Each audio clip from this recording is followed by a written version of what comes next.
Well, hey you, and welcome back to another episode of the Miss Michaela Mae Show. I'm your host, Miss Michaela Mae, and I don't know exactly what the title of today's episode is going to be, but I'm going to tell you the two topics I'm going to cover, and we'll see what the title of this episode is going to be by the end.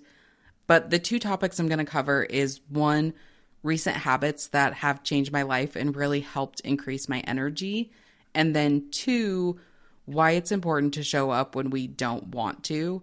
And I'm going to actually start with that topic because one thing I was really inspired by, I think this was back in 2022. I think if you guys have listened to the show for a while, it's no mystery that I'm a Miley Cyrus fan. I love Miley. I grew up in the Hannah Montana era. And I actually didn't follow Miley's career for a long time. And then in 2020, she had went on the Joe Rogan podcast and I had listened to it. And that was really that interview. And then also the Plastic Hearts album just really reignited my love for her, if you will. And she, in 2022, did a live, I think it came out in 2022, did a live album called Attention. And so it's the whole concert, which is really cool because we get to hear her talk in between tracks to the audience, exactly as she did at the concert. And one of the things that really inspired me about that album and then about what she did at that concert is she just said the quiet part out loud. She said, like, she was nervous, she hadn't been on stage in a while, and so she just said it out loud. And that's why I wanted to start with this, because there is such a big part of me that doesn't want to show up right now. One thing I've struggled with my my entire life is body image and being insecure about my weight. And definitely even when I had lost a bunch of weight, looking back, I definitely had body dysmorphia because I thought I was so overweight. And now looking back at pictures, I just wasn't. And right now, again, if you've been listening to the show for a while, you know that I lost my horse in December and a bunch of other stuff that I haven't talked about publicly yet unfolded. And it's been a really, really hard season for me. And I was joking, but it's when you say a joke that's not really a joke, but it's a joke. But it's also real. I was talking to someone and I said, I've learned a ton of emotional therapy tools and I have all of those at my disposal. And sometimes I still lean on food. And definitely in this last season, I leaned on food a lot. And I've just felt so inflamed. I've felt really crappy. And that's also why I wanted to loop the habits into this episode, because I'm going to talk about what I've been doing to help get my energy back and help get the inflammation out of my body. And because I was at a point where I didn't even have energy to exercise. And so that's why I knew my first set of habits I needed to build was to just get energy back into my body. But now that I'm on this trend where I'm getting energy back in my body, I don't want to show up yet because I'm still so insecure about how I look. And it still bothers me how I look, especially because I had worked so hard for so long to be fit, to eat really healthy, and then just set of circumstances after another, I lost those habits. Not going to make excuses or not, it just happened. And, one thing I've been trying to tell myself, the only thing we can do to change the past is to make a different decision right now. So I can't change the past. I just got to deal with where I'm at now and move forward. And it's still really hard. It's still really hard to think about, I was a pretty consistent CrossFitter for a long time and I was hardcore paleo for a while. I counted macros, you name it. And I've probably tried it. And so to know that I put in all that time and effort and it feels lost. I know it's not lost because everything I learned is still there and I can, call on it anytime I need to. And there's a part of it that it does feel lost. And so I don't want to show up in a lot of ways. I want to go underground. I want to get back in shape.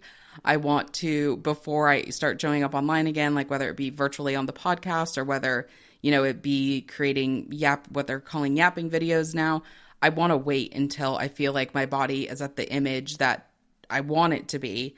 And I know that's not going to help any other area of my life. It's just not going to serve me. It's not going to help me. And I was really struggling with it yesterday because I decided there's a creator online who, I think his name is Michael. It's Smoak. I don't know how to say it. Smoke or Smock or something like that. But his brand is Higher Up Wellness. And he has a speaking challenge where he says, don't overthink it. Just turn the camera on and for 60 seconds, just yap for 100 days. And then at the end of it, see where you're at and just go for it. And once I heard about it, because I only heard about it a few weeks ago, I just knew that was what I needed to do. Like, I just needed to get back on camera. I needed to get back to consistently creating content. I needed to get back in the flow. And again, I also just didn't want to, because I do have, there is a part of me that does want to wait until I feel like my body image basically is worthy of being on camera. Like, that's like the stuff that I'm telling myself. And so that's why I wanted to talk about it today, because I wanted to tell you, because I know there's other people out there who want to start a podcast, want to start a YouTube channel, or want to start yapping on camera, that are not doing so solely because of how their body looks and solely because of any body image insecurities they also have. And this is what's helping me get over that, as far as not get over but like do it anyway, basically is what I'm getting at. And so 2 of those things is knowing that there are people out there who need to see me showing up as I am now. And as I continue to go down this path and my transformation unfolds, I was thinking, like, how powerful is that going to be? How powerful is that going to be that I will have, because I've seen people do it. There was a creator that I used to follow that she had this, she started talking on camera and sharing her voice and her thoughts that have nothing to do with her body image. Again, it's easier to see on someone else sometimes than it is on our own. And then she did go on a health journey. She did, and we got to watch it unfold on camera, and it was super powerful. It was super powerful for me. And so I keep telling myself, well, what if I can do the same for somebody else? If someone can visually watch my transformation happen on camera, like, how powerful is that going to be? So that was the first thing that was really helping my mind get over this block. The second thing is, I'm actually going to tie one more thing into that. I had someone do that for me even when I was in like early elementary school, because my body had started to take excess weight on from a really young age. And we'll get into that in some other episodes. I have a bunch of thoughts and opinions on that.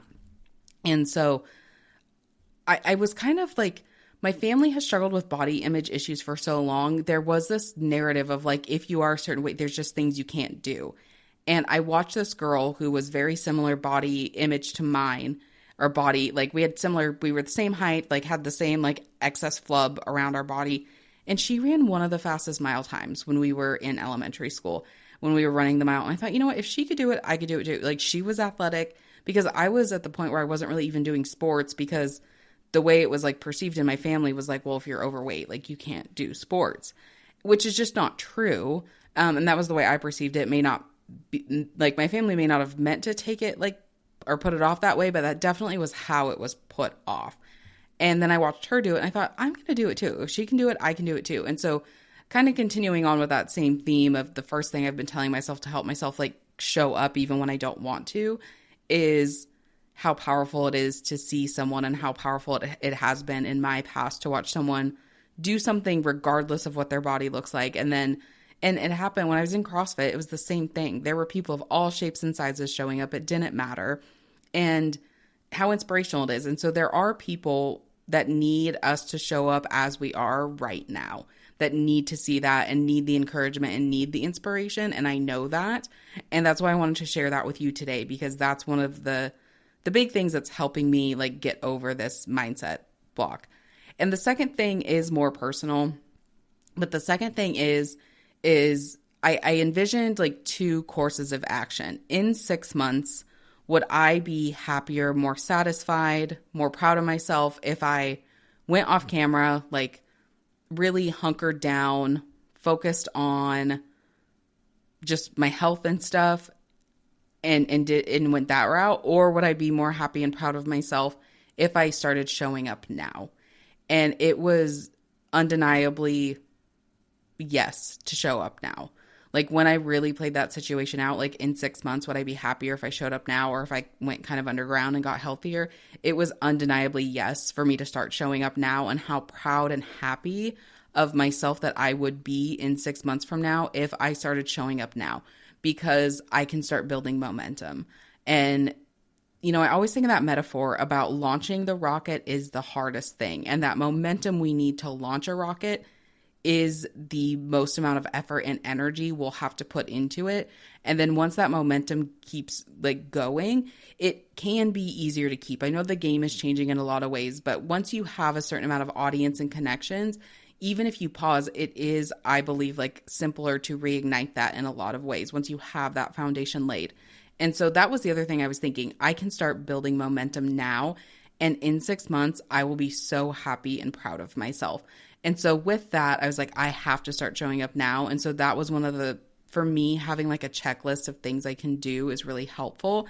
And so that was why when I heard of that Higher Up Wellness Speaking Challenge, I thought I'm going to do it because in 6 months, which, 100 days is a little over 3 months. So I'll already be halfway through. I can even extend it to 200 days if I want to. Like even in that 3-month span, like I've watched people's with this speaking challenge, I've watched their personal brands online completely change. And so I know that even though it's hard in that, 6 months for me now is going to be so happy I started now and not in 6 months.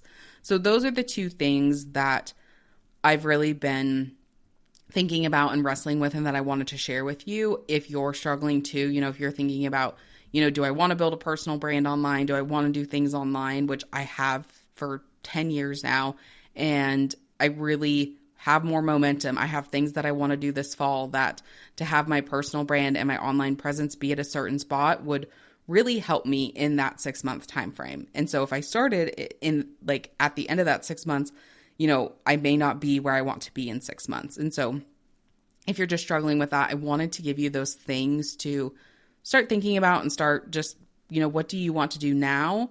And what would your 6 month from you now be thankful that you started today? So that's the first little bit of this episode as far as, why it's important for us to show up as we are and why it's important for us to show up now and the things that I've been telling myself and talking to myself with to get over some of these insecurities I have and am using them as the reason as to why I show up or don't show up. So that is like part 1 of this episode. Let's get into part 2 because I have studied holistic healing and different remedies, whether it be emotional healing remedies, physical healing remedies, mental healing remedies. I've studied all of these things since I was 19 years old.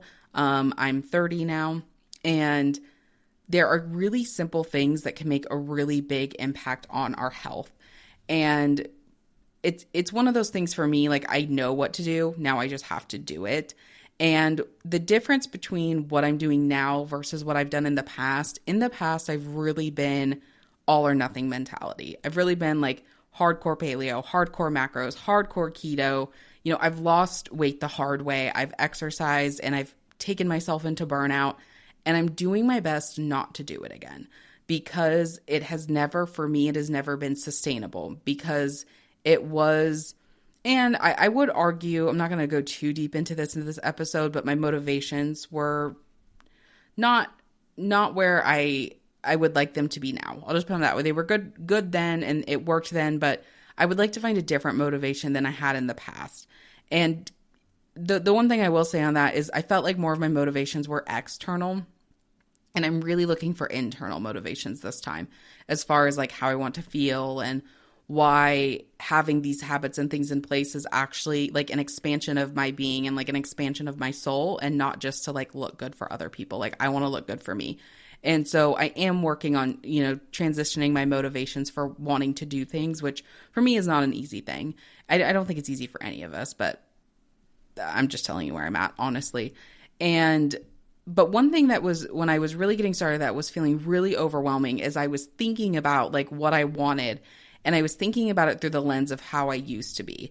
And it was something like, I'm not going to do it again. I'm not going to track my food obsessively. I don't care what anybody says about calories and like, I'm not doing it because it's not worth my mental health. I've dealt with eating disorders on and off, and I'm just not doing that to myself again. Like I refuse to treat myself like that again. And I refuse to go that insane again.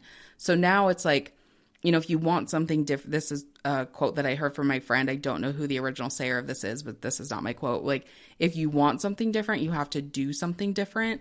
And ultimately what I want differently is I want to feel differently on this journey. I don't want eating and diet and all of these things to feel like a chore. I don't want it to feel like a part-time job. I want it to feel like, no, this is how my body's designed to eat. This is me nourishing my body. This is me supporting my body. And this is what my body needs to be nourished and supported. And I want to trust my body, like, because I truly believe through learning different emotional modalities and stuff like that, the body always has a reason for putting excess weight on. So how can I get, aside from excess eating, like everyone's like, oh, it's just eating too much. Every single one of us knows someone that if that was true, like if I always think of it, it's like, I can't remember what the exact thing was, but some point in science when I was in high school, it was like N1 equals N1 or something like that. I'm not a sciencey person as far as that stuff goes. But I always, when I'm looking for the absolute truth, in that absolute truth, like N1 always has to equal N1. And one of the things that we have in our culture is we say N1 equals N1, but when we actually look at the data, like let's specifically go deeply into this with this whole weight thing. So we want to say to ourselves, like, excess eating always causes weight gain. Like that's what we're saying. If you are fat, if you have excess weight on your body, you eat too much, period. We all know someone, like if you've been someone who has excess weight on your body, I can guarantee it. You know someone who eats more calories in a day than you do. You know someone who is more sedentary than you, who eats more calories and is still thinner than you. So that already blows the N1 equals N1 out of the water, because now we have proof against that. We have proof, we have evidence that there are people who can eat more calories and somehow weigh less. So therefore, the theory of eating more creates weight gain and all possible. It's literally just not true.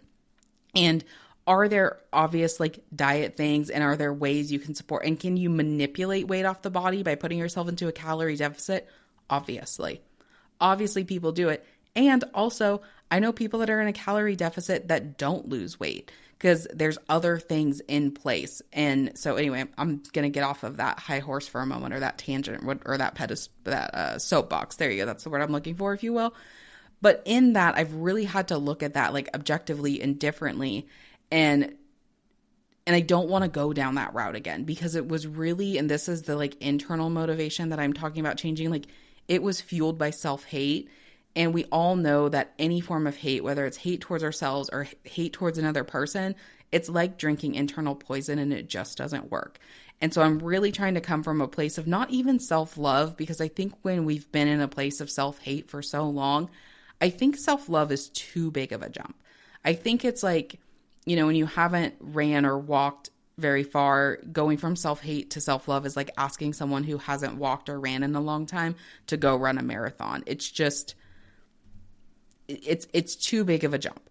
And so I think in between that, though, we can create stepping stones to get us to where we want to go. So if my diet and exercise, which it has been in the past, has been fueled by self-hate, okay, I want it to be fueled by self-love. I'm not there yet. I'm not going to make myself right or wrong about it. I'm just going to be honest about it.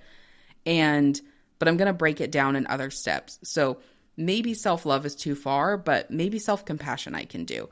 Maybe self-understanding I can do. And now I can use self-compassion and self-understanding as stepping stones to get me closer to self-love. And so for me right now, it's self-compassion that I've really been working on and really been focusing on, again, with not beating myself up for letting my habits go to the wayside, not being mad at myself. And when I do catch myself being mad at myself, saying, I get it, it's hard, like really just talking to myself, like one, like how I want to be talked to by other people. But, you know, I'm really trying to just change my internal dialogue, because I have been someone who beats myself up so hard, and really switching into, it's like, if I was talking to a friend, what would I say? And sometimes there is some tough love in there. It's like, okay, yeah, you don't want to go walk, but genuinely you need it today, so go walk, or, you know, whatever that is. But that's what I'm really trying to do right now, is transition that. So with all of that, that was my big first step. Like, instead of going on another crash diet or trying to create some crazy workout routine that I know is not sustainable for me right now, I was so exhausted and fatigued and inflamed that I just wanted to start by getting energy back into my body. So I felt really depleted. And then I just thought, what simple habits can I do that feel doable, that I can use to start getting energy back into my body today. And it may not show up for a couple of days, but at least the start of it will be right now. And so the habits that I have started incorporating into my day right now is I drink lemon water first thing in the morning. I specifically do hot lemon water. Lemon water does a bunch of things. One, it naturally will flush the liver and kidneys. And so fatigued tends to be, there can be multiple sources of fatigue, but one of those sources is a sluggish liver. So by drinking hot lemon water first thing in the morning, it gets the liver going, it gets the kidneys going, it gets the digestive system going. Like, it does so many things for the body, and it's something simple that we can all do.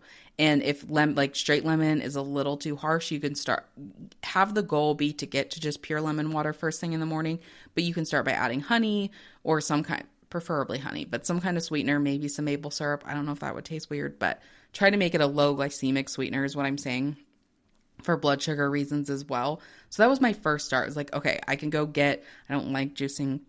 If I'm being honest, I don't like juicing lemons first thing in the morning. So I went and got just pure lemon juice, and I just squirt some in my hot water in the morning. Or I pour some, because the one I get's in a glass bottle. That was the first thing I did. The second thing that I did was I heard a doctor talk about some thyroid symptoms, and one of the things he said was one of the symptoms of your thyroid being off is this ongoing depression. Like, you just kind of feel depressed. You can't really get out of it no matter what you're doing. And that was how I felt, and that's where I was. And so I started on kelp. I've been on kelp, I think 3 weeks now. It's been a complete game changer. I have had hard days, obviously. Like, I was talking to a friend. I had a couple of rough days last week where I was crying a lot. And then I had a bit of a confrontation moment. I think I said that right. Maybe I didn't, with a family member. And even though it was like, that depression didn't come back. And because that depression wasn't over my head, I felt like I was able to navigate those a lot better than I typically do. So that has been huge for me. My feet aren't cold at night. I'm sleeping better. So getting on kelp, because kelp is a natural, I think it's the highest natural source of iodine, and iodine helps balance the thyroid. So I got on kelp, and also you can find kelp. I don't know, because I'm in the Pacific Northwest, we have Fred Meyer's, but Fred Meyer's is just Koger's brand. I got it there. So it's you can get it on Amazon. It's pretty easy to get. You can get some for less than $20. I got mine for $16.99, and it's a 90-day supply. And so it's something you can do for less than $20. That's super simple, and it's super good for your body. So I started with the lemon water and the kelp. And then the only other thing I added for now is I am experimenting with something, but I'm not going to tell you what it is yet, because I don't want to say anything until I'm done with my experimentation. I'm 2 weeks into it. No, I think I'm only a week into it, maybe 10 days. I'm going to wait till I'm done with that before I share it with you, because I don't want to recommend anything I can't recommend wholeheartedly. All of these things I feel like I can recommend wholeheartedly. And then the last thing I'm doing is magnesium citrate at night, again, to help me sleep. Magnesium citrate's really good for the thyroid as well. And we're just chronically deficient in magnesium in our culture right now, because our soils are so deficient of magnesium. And to be honest with you, because I've gotten into emotional and mindset work to help heal the body, I was really hesitant to start doing physical things again. And the one thing I had to remind myself is, one, it's all just a form of support.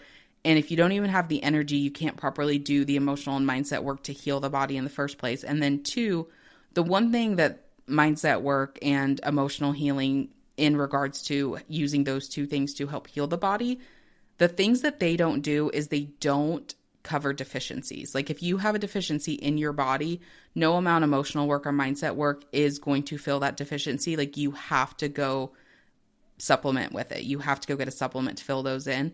And so if my body's just deficient in iodine or is not getting those things, I need to go get a supplement.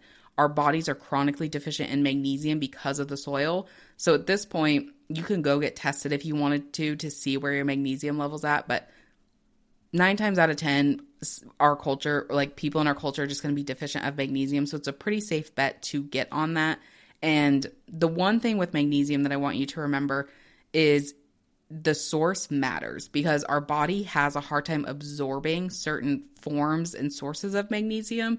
So Natural Calm's magnesium citrate that goes in hot water before you go to bed at night is one of the easiest forms of magnesium for our body to absorb, because sometimes it's not what we're taking, it's if our body can absorb and digest and take in what we're taking.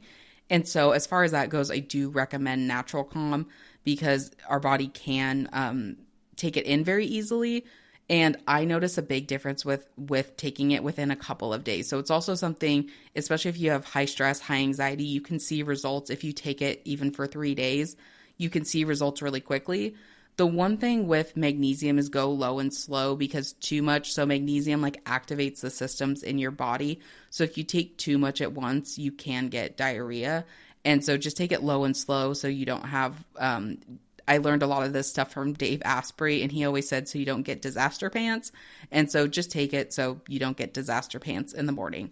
So that is all I have for today's episode. I just wanted to share, again, some things that I was, juggling with mindset wise, because I just felt like someone out there is dealing with it too and needed to hear that. And then also just these really simple habits that take maybe 25 minutes out of my day that have really changed my life. The one habit that I didn't mention that has also really helped me is I am journaling about 3, they're called morning pages. I take 3 blank pages in the morning, and then I do free write, and that's really helped quiet my brain down as well. So if you do want something else to do, that is something I would add.